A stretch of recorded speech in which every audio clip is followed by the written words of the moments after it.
പ്രേക്ഷകർക്ക് ക്രിക്കറ്റ് ചാനലിലേക്ക് സ്വാഗതം. നാഥനില്ല കരയെ പോലെ ആയിരിക്കുകയാണ് ഇപ്പോൾ ഇന്ത്യയുടെ അവസ്ഥ.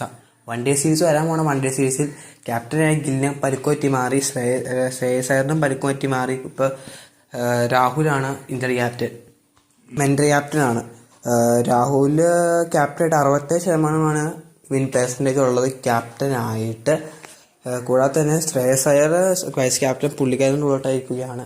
പുള്ളിക്ക് ക്യാപ്റ്റനായിട്ട് നല്ല പരിചയമുണ്ട്. IPL ഒരു കപ്പുണ്ട്, 3 ഫൈനലിൽ കയറി, ഒരു കപ്പ് 2 ഫൈനൽ തോറ്റുപോയിട്ടുണ്ട്. എന്നപ്പോഴും നല്ലൊരു മികച്ച ക്യാപ്റ്റനാണ് അദ്ദേഹം. കൂടാതെ തന്നെ ഹാർദിക് പാണ്ഡ്യ പുള്ളിക്കാരൻ അടുത്ത ഇന്ത്യയുടെ ക്യാപ്റ്റനാണെന്നൊക്കെ വെച്ചു. എങ്കിൽ പോലും ഞാൻ ഗൗതം ഗംഭീർ വന്ന പിന്നെ പുള്ളിന് ക്യാപ്റ്റനായി കിട്ടിയില്ല. കൂടാതെ തന്നെ പുള്ളി വൺഡേ സീരീസ് കളിക്കുന്നില്ല. കാരണം പുള്ളിക്ക് പരിക്ക് പറ്റി. ഇന്ത്യ പാകിസ്ഥാൻ മുമ്പ് പോയായിരുന്നു. അതുകൊണ്ട് പുള്ളിക്ക് റെസ്റ്റ് കൊടുത്തേക്കാണ്. വരാൻ പോകുന്ന T20 വേൾഡ് കപ്പ് ഒക്കെ ആണെങ്കിൽ 50 ഓവർ കളിക്കൊന്നും പുള്ളിനെ ഇറക്കുകയില്ല. 20 ഓവർ T20 വരെ മാത്രം. ഇനി വരാൻ പോകുന്ന T20 വേൾഡ് കപ്പ് വരെ പുള്ളിനെ ഇറക്കുള്ളൂ എന്ന് അറിയിച്ചിട്ടുണ്ട്. അതിന് ഇപ്പോൾ ക്യാപ്റ്റനായിട്ട് തിരഞ്ഞെടുക്കുന്നത് രാഹുലിനെയാണ്. രാഹുലിന് നല്ല അത്യാവശ്യം കുഴപ്പമില്ലാത്ത ക്യാപ്റ്റൻസി ഉണ്ട് വൺഡേ സീരീസിൽ. കൂടാതെ തന്നെ വൈസ് ക്യാപ്റ്റനായ ഋഷഭ് പന്ത്. അപ്പോൾ എൻ്റെ നിലവിൽ വരാൻ പോകുന്ന സാധ്യതകളൊക്കെ കാണാൻ പോകുന്നത് ഇവരൊക്കെ ആയിരിക്കും. ഓപ്പണിങ് രോഹിത് ശർമ്മയും ജയ്സ്വാൾ തന്നെയായിരിക്കും. അതിന് 3-ാം നമ്പറിൽ എന്നത്തെ പോലെ തന്നെ കോഹ്ലി.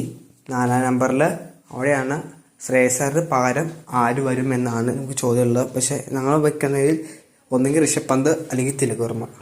പിന്നെ 5-ാം നമ്പറിൽ രാഹുൽ, 6-ാം നമ്പറിൽ റെഡ്ഡി, 7-ാം നമ്പറിൽ ജഡേജ, 8-ാം നമ്പറിൽ വാഷിംഗ്ടൺ സുന്ദർ, 9-ാം നമ്പറിൽ കുൽദീപ്, 10-ാം നമ്പറിൽ ബുംറ, 10-ാം നമ്പറിൽ സിരാജ്, പിന്നെ പ്രസിദ്ധ് കൃഷ്ണ.